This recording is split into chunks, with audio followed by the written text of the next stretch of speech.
그동안 후원해 주시고 함께 기도해 주셔서 너무 감사합니다. 어, 도착하자마자 강 목사님이 행복한 도시가 어딘지 아십니까? 라고 물으시더라고요. 어딥니까? 예, 하와이가 행복 지수가 높다고 말합니다. 와서 보니까 저희들도 낯설지가 않아가지고 너무 좋더라고요.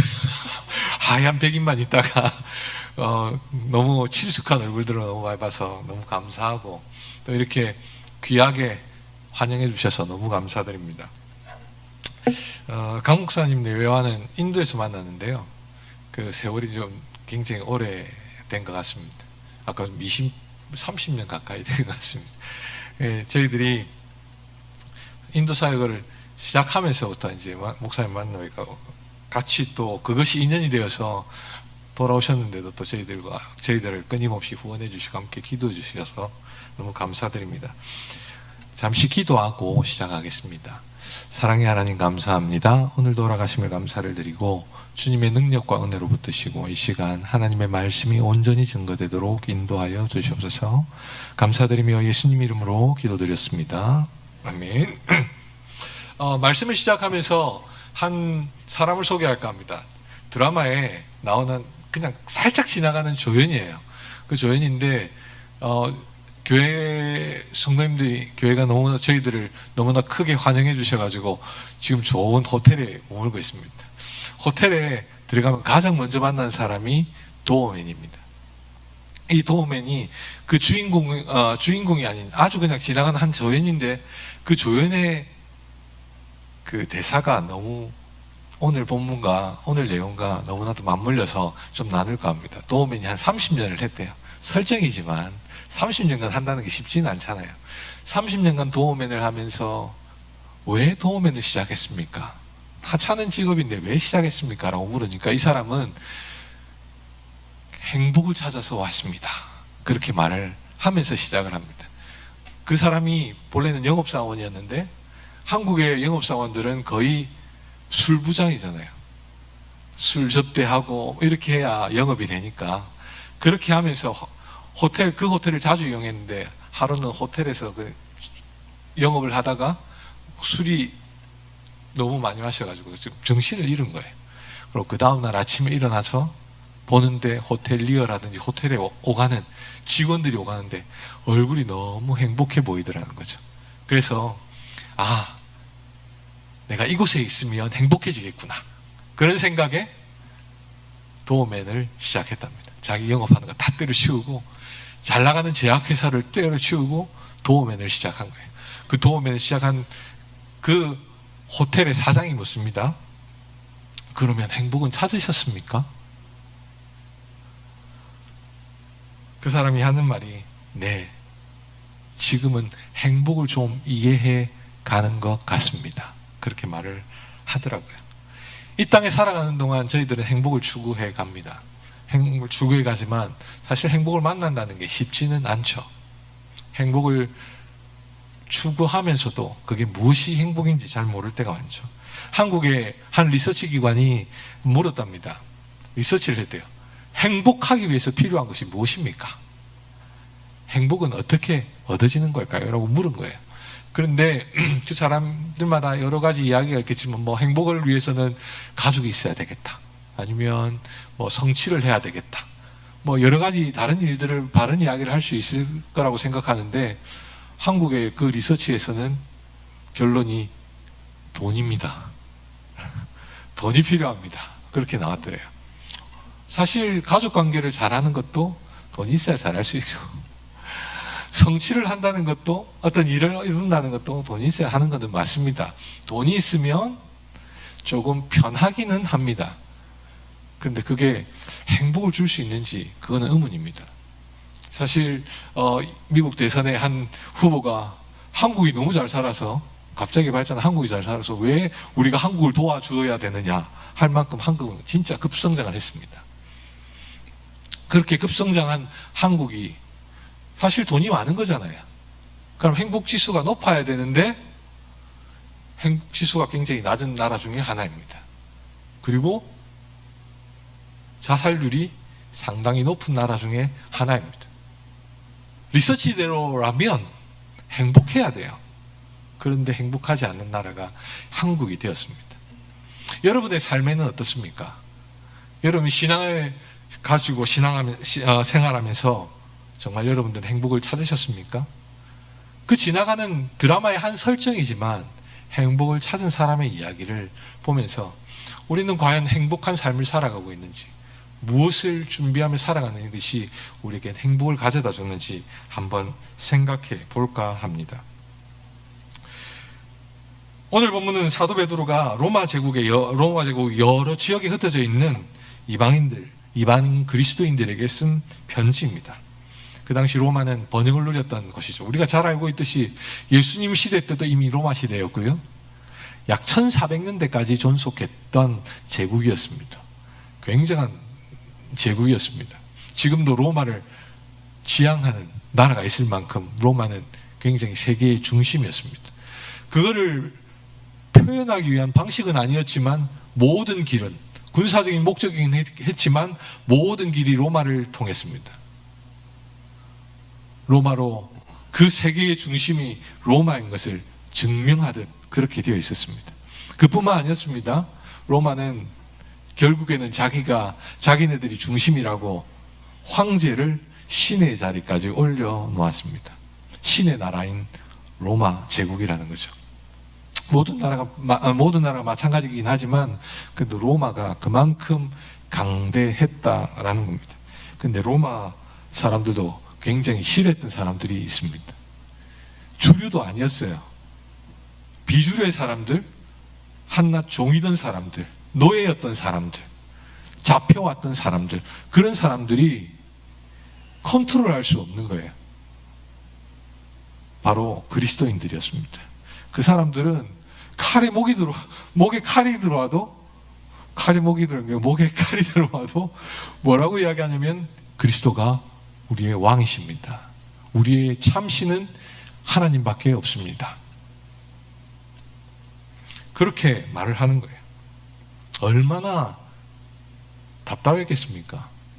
세계 중심인 사람들이 그 하찮은 종 하나 바꾸지 못하는 거예요.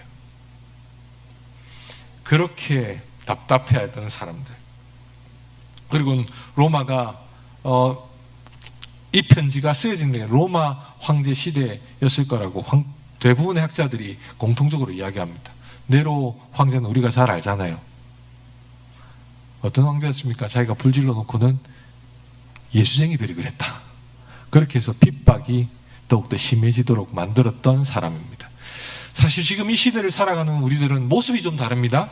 그렇게 로마 시대처럼 박해받지는 않습니다. 여러 어려움을 겪지는 않습니다. 그러나 미국에 이미 사건들이 있었습니다. 동성애 결혼하는 것에 반대는 안 하지만 그 무슨 케이크를 만들어야 하는데 나는 그런데 동의할 수 없습니다 했다가 만들어줄 수 없습니다 했다가 고소를 당하고 어려움을 겪은 사람도 있었죠. 영국에는 어땠습니까? 강단에서 복음을 전한다는 이유로 잡혀 들어가기도 했습니다. 방법만 달라진 거예요. 그뿐만 아닙니다.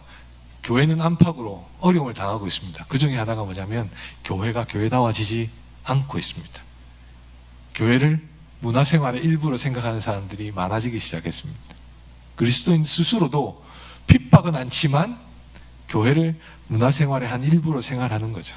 그래서 교회가 내게 무슨 혜택을 줄 수 있는지 그거 따져가면서 교회에 뭐가 문제가 있든지 교회에서 뭐라고 좀 마음에 안 드는 섭섭증이 들면 교회가 이것밖에 없나? 그리고는 어떻게 해요? 문화생활을 할 수 있는 공간들을 찾아서 아무런 거리낌 없이 가버립니다. 교회가 그런 상황에 있습니다. 교회가 존속할 수 없는 시대를 지금 살아가고 있습니다. 그런 시대에 동일하게 로마 그 시대에 동일하게 베드로가 했던 말입니다. 교회가 살아가기 힘들 그 시대에 핍박이 있던 그 시대에 허리를 동이고 근신하라. 사도 베드로는 그렇게 말을 합니다. 그러므로 복음의 빚진 자로 살아가는 너희는 마음의 허리를 동이고 근신하여라. 허리를 동이고 근신하다는 말은 예수님의 비유의 말씀에 나와 있습니다. 혼인잔치 집에 갔던 누가복음에서 그렇게 나옵니다. 혼인잔치를 마치고 돌아온 주인을 위해서 문을 열도록 준비하고 있는 종의 자세. 이 모습은 또한 그 예수님의 비유 이전에 유대인들에게는 전통적으로 깨닫고 알고 있던 자세였습니다. 어떤 자세였을까요? 출애굽 때요. 출애굽 때 그 마지막 10번째 재앙을 마쳤을 때 허리를 동이고 나가! 애굽 사람들이 나가! 이럴 걸 준비하고 있는 거예요. 그럼 나가라 하면 바로 나가는. 이거는 우리가 지금 현대적으로 보자면 육상 선수하고 똑같은 거죠. 육상 선수가 100m 앞자리에 딱 서가지고 출발선에 서가지고 준비하고 있는 자세. 그리고는 목표점을 향해서 달려갈 준비를 하고 있는 이 모습을 말을 합니다. 어려운 이 시대에 동이고 근신하라고 사도 베드로가 말을 합니다. 그러면서 목표점은 분명하게 오늘 본문에서 그렇게 말을 합니다. 그리스도가 나타나실 때에 너희에게 가져다 주실 은혜를 온전히 바랄지어다. 이 바라다라는 단어는 명령형으로 되어 있습니다. 이 명령은 14절을 통해서 이해해야 합니다. 이방인들이 자기 욕심들을 챙기기 위해서 다른 신들을 섬기는 것과 같이 사는 게 아니라 하나님의 말씀에 순종하는 자식들처럼 예수님께서 하신 그 약속의 말씀을 기대하고 소망하라는 것이었습니다. 하나님의 나라가 이미 주어질 뿐만 아니라 지금 현재에서도 동일하게 누릴 수 있다라는 표현입니다. 요한복음에는 그렇게 말하죠. 예수님이 기도에 대한 이야기를 하시면서 이렇게 말합니다. 너희가 전에는 구하지 않았다?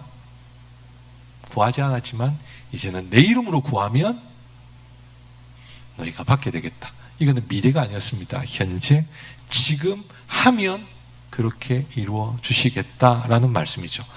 바라라 라는 말이 이 말씀입니다.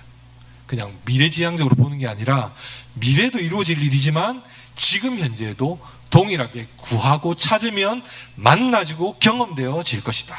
그렇게 말씀하셨다는 거죠. 제 삶을 좀 나누면서 이 말을 좀 이해할까 합니다. 대학생 때 인도를 방문했습니다. 지금 대학생들은 어떤지 모르겠습니다만 정탐, 단기 선교 이런 핑계로 인도를 잠시 한 15일 방문했습니다. 15일 방문하고 나서는 그냥 인도 사람이 제 눈에 박혀버렸어요. 왠지 모르겠습니다. 그리고는 그 사람들을 위해서 기도할 때마다 눈물이 한정없이 나오는 거예요. 그래서 대학을 졸업하자마자 인도로 나갔습니다. 1년 반 정도 나가긴 했는데요. 그때 우리 강 목사님 내외를 만났습니다. 그렇게 하고 돌아와서 이제 또 대학원을 마치고 목사님 수업받고 이렇게 준비하고는 저희 교단 선교사로 나갔습니다. 그때 나갈 때는 인도를 한 1년 반 정도 보고 왔다고 제 가슴 속에는 계획이 다 있었어요. 포부가 있었습니다. 그리고는 하나님께서 그런 매테리얼도 필요한 재료들도 다 준비해 주시더라고요. 너무 잘 준비되어서 이거 외에는 답이 없다. 기독교 대안학교를 해야 되겠다. 힌두로 태어나서 힌두로 죽는 사람들을 위해서 이제는 기독교인으로 살아갈 수 있는 길을 열어가는 기독교 대안학교를 해야 되겠다. 그렇게 시작했습니다. 그렇게 시작했으면 매트리얼도 다 준비해 주셨으면 지금 잘 나갔으면 인도에 있었겠지요. 근데 하나님 비자문을 확 닫아버리시는 거예요. 갑자기. 그때 그 마음은 이루 말할 수 없습니다. 하나님 다 준비시켜 놓으셨잖아요. 다 주셨잖아요. 그런데 왜 쫓아냅니까? 잘 나가야 되잖아요. 다 준비해놨으면 하나님이 하셨으면 잘 나가야 되는데 왜 쫓아내시는 겁니까? 혹시 여러분 어떻습니까? 예수님을 믿을 때 어떤 여러 정황들이 또는 여러 상황들이 여러분을 예수님 믿게 안 만드셨습니까? 어떤 다들 예수님 믿었던 그런 추억들을 하시면 이유가 다 있습니다. 그렇게 예수님 믿었으면 잘 돼야 되잖아요. 근데 예수님 믿는 사람 치고 잘 나가는 사람도 있지만 대부분은 힘들고 어려운 과정을 더 많이 겪습니다. 아니, 현재적이라면서요. 구하고 찾으면 이루어 주신다면서요. 그런데 더 어렵지 않습니까? 더 힘들지 않습니까? 저하고 똑같이요. 인도에서 쫓겨난 것처럼 이게 하는 것마다 뭐가 안 되는 거예요. 하나님이 왜 그렇습니까? 정말 하나님이 재밌으신 분입니다. 그렇게 저에게 시를 주시고 난 다음에 하나님께서 저에게 깨달음을 주시게 한 게 있어요. 전에 알지 못하던 신을 따르는 거예요. 사욕을 내 욕심을 쫓아간 거예요. 사실은 하나님 다 준비시켜놨다 라고 말하면서 뭐라고 했냐면, 제 마음에는 저도 알고 보니까 참 간사한 게 하나님이 하셨어 라고 말을 한 게 아니에요. 이렇게 하면 내가 이제 잘 나가는 선교사, 그래도 인도에서 성공한 선교사가 되겠구나, 내 마음엔 여기 딱 그렇게 가지고 있었던 거죠. 예수님 믿을 때 그렇지 않으셨나요? 하나님 믿으면 축복 받을 거야, 이렇게 되면 하나님 이렇게 이루어 주실 거야, 혹시 그런 욕심이 없으셨습니까? 사실은 이게 이방인들이 쫓아가는 똑같은 방식이라고 성경은 말하고 있어요. 베드로는 그렇게 말합니다. 하나님께서 그렇게 딱 닫고 나셔서는 저에게 하신 말씀이 있었어요. 저에게 그렇게 너 욕심 때문이야 라는 말씀을 주신 거예요. 그리고는 제가 그때부터 기도한 건 다른 거 아니었습니다. 하나님 여신 것만큼 가겠습니다. 보이신 것만큼 가겠습니다. 그리고 설하는 곳에 서겠습니다. 그거였습니다. 그래서 하나님께서 IT가 주변 사람들이 니밖에 없다 이러길래 아멘 이라고 갔습니다. 따지고 묻지도 않았습니다. IT가 어찌 생겼는지도 몰랐습니다. 가 이러니까 아멘 이라고 그냥 갔습니다. 그럼 바뀌어야 되는데 사람은 고쳐 쓰는 게 아니라 하더라고요. 여전히 똑같습니다. 똑같았습니다. 하나님 여신 것만큼 간다고 생각했습니다. 보이신 것만큼 간다고 갔습니다. 그런데 오늘 말씀을 먼저 나누면서 좀 이야기하겠습니다. 오직 너희를 부르신 거룩하신 이처럼 너희도 모든 행실에 거룩한 자가 되라 라고 베드로는 말하고 있습니다. 이 15절의 말씀을 잘 보면 16절의 말씀이 모티브가 돼야 돼요. 16절의 모티브가 뭡니까? 내가 거룩하니 너희도 거룩할지어다. 이건 레위기 11장 45절의 말씀을 그대로 옮기고 있습니다. 레위기 11장 45절의 말씀 함께 읽겠습니다. 나는 너희의 하나님이 되려고 너희를 애굽 땅에서 인도하여 낸 여호와라. 내가 거룩하니 너희도 거룩할지어다. 아멘. 이스라엘 백성을 이집트에서 나오게 하신 이유가 뭡니까? 오늘 성경 보면 너의 하나님이 되려고 이집트에서 데려 나왔다는 거예요. 내가 무엇을 해서도 아닙니다. 무엇을 이루어서도 아니었어요. 하나님이 되어주시려고 불러내셨다고 말합니다. 이게 개인적으로는 똑같이 아브라함에게 하신 말씀이었어요. 맞잖아요. 아브라함을 부를 때 아브라함 네가 특별하니까 내가 너를 불러낼게 라고 말씀하지 않으셨어요. 내가 너의 하나님이 되기 위해서 불러내었다. 사실은 출애굽기의 말이, 레위기의 말이 아브라함을 부를 때 한 말이었습니다. 아브라함을 부르실 때 어땠습니까? 그가 믿음에 그냥 믿고 따라간 것밖에 없습니다. 그런데요, 아브라함을 볼 때마다 참 위로가 되는 게 있습니다. 믿음의 조상 아브라함이 이렇게 해가니 그가 잘 됐다 뭐 이렇게 했으면 좋겠는데, 아브라함도 우리하고 똑같이 실수투성이더라고요. 불러서 나갔으면 축복도 받기로 했습니다. 잘 되었어요. 근데 끝까지 믿어야죠. 한 10여 년 지나고 나니까 하나님 아들 준다면서요. 아들 준다면서요. 왜 아들이 없습니까? 축복 이것도 중요합니다. 근데 제게는 아들이 더 중요합니다. 왜 아들 안 줍니까? 그렇게 하면서 한 말이 다메섹 사람 엘리에셀이 정말 신실한 사람입니다. 제가 이 사람을 제 아들로 삼겠습니다. 하나님이 뭐라 했습니까? No, 아니야. 난 정말 너에게 아들을 줄 거야. 이야, 하나님 정말 그렇습니까? 오케이, 좋습니다. 그럼 제가 하겠습니다. 그리고 어떻게 했습니까? 이스마엘을 낳았습니다. 하나님 주신 거였습니까? 아니었습니다. 자기가 방법을 동원한 거예요. 자기의 수법대로 한 거예요. 여느 문화와 똑같이 그렇게 한 거예요. 그리고 하나님이 다시 부르셨을 때 내가 너의 아들을 주겠다라고 하셨을 때 아브라함이 한 말이 있습니다. 하나님 필요 없습니다. 이스마엘만 족합니다. 이삭을 준다 하는데 아니요, 필요 없습니다. 저는 이스마엘로 족합니다. 하나님 제가 다 이루어놨으니까 하나님은 그냥 뒤에 뒤짐지고 계십시오 라고 말한 거예요. 근데 하나님이 그런 아브라함에게 다시 이루어 주십니다. 이삭을 보내주신 거죠. 하나님의 방법이었습니다. 제가 IT를 떠나올 때 하나님께서 보여주신 게 있어요. IT가 요즘 시끄럽습니다. 저 있을 때도 마찬가지였고요. 지금은 더 심해졌습니다.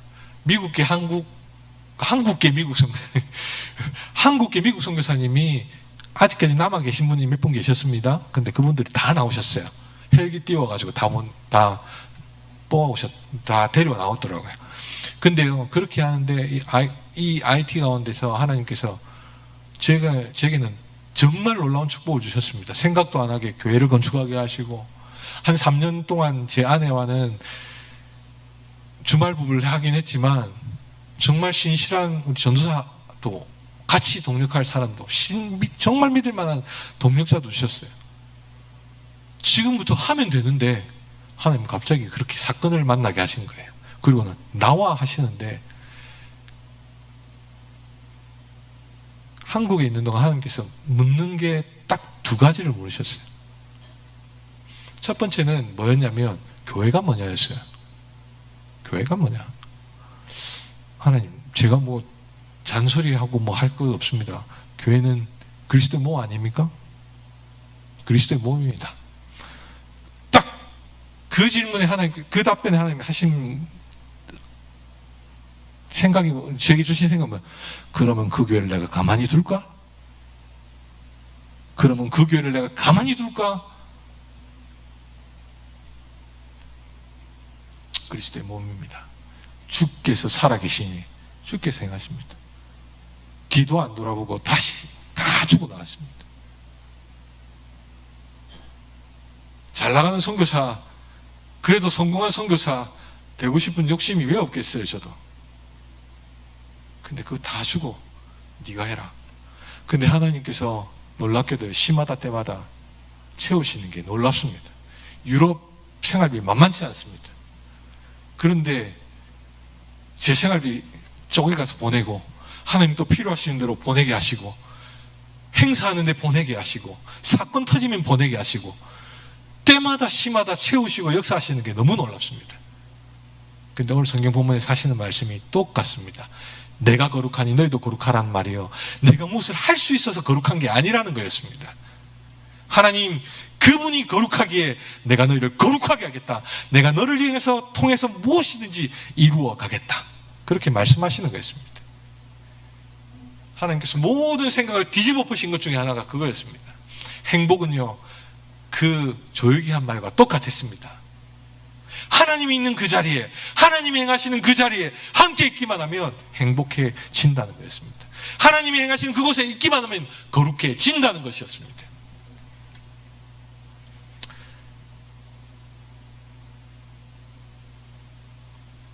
제 말씀을 맺을까 합니다. 제 친구가 저번 주에 다른 데서 보고하는데 연락이 왔어요. 아주 카톡이 뜬 거예요. 친구 선교사가, 이 선교사 모세오경, 창세기, 출애굽기, 레위기, 민수기, 신명기 이거 히브리 제목으로 요약하면 뭔 줄 아나? 이라고 온 거예요. 창세기 뭔데? 태초에, 출애굽기 이름을, 레위기 부르셔서, 민수기 광야에, 신명기 말씀으로. 태초에 하나님이 너의 이름을 부르셔서 광야 같은 세상에서 말씀으로 인도해 가신다, 이 말이다. 오늘 성경의 본문과 똑같습니다. 내가 거룩하니 너희도 거룩하다, 내가 거룩할 수 있어서가 아니라 태초에 하나님이 우리를 부르셔서 이 광야 같은 세상에서 말씀으로 거룩하게 만들어 가시겠다는 말씀이었습니다. 그래서 때와 시간에 맞춰서 하나님께서 또 답변을 주시는 거예요. 여러분 어떻습니까? 하나님의 말씀에 순종하며 살아가시고자 원하십니까? 거기에 행복이 있습니다. 은혜로 주의 은혜의 소망을 이미 받으신 여러분들이 그 부르심을 준비하는 것은요, 하나님이 계신 그 자리에 함께하는 거예요. 슬라이드를 잠시 한번 볼까 합니다.